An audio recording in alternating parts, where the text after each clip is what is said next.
Over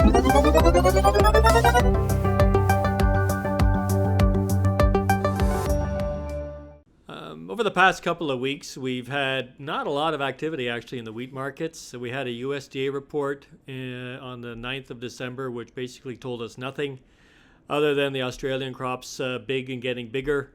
I think everybody's kind of dialed in on 33 million ton crop in Australia, which is right now about 70% harvested.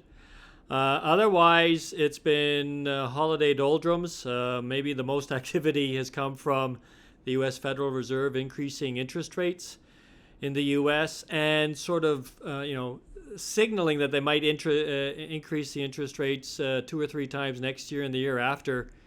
So that leaves, the market to think, well, I better buy U.S. dollars before the interest rates get too high.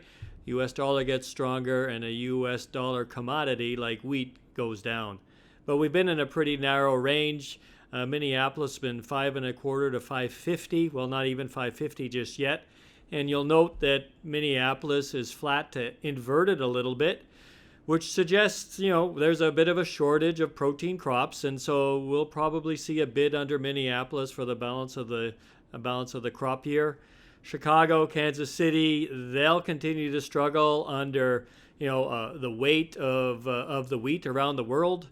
The market knows that. The market will be looking ahead to January 12th, where we'll get a bunch of reports from the USDA, including winter wheat acreage, which the market had been thinking maybe they'd only be down 1 million, 2 million, but now people are more of the opinion that acres could be down 3 or 4 million. So that starts setting up a bit of a supply story for wheat.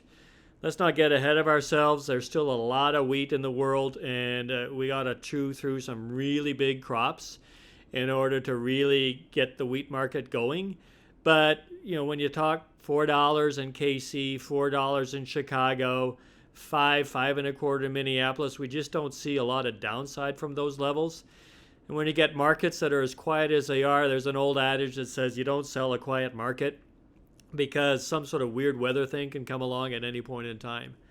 So we aren't fully hedged up because we think there is a little bit of upside. We're not going to go crazy and see the markets go up $1 or so, but we think there will be some pops where we can start laying off some hedges.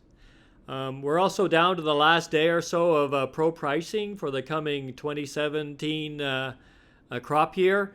Signups have been pretty brisk. We're certainly going to have a lot more tons on the books than we had a year ago. We'll start looking at hedging. What sort of a hedge program we need to set up, as we'll have the opportunity to start trading those buckets in a couple of days.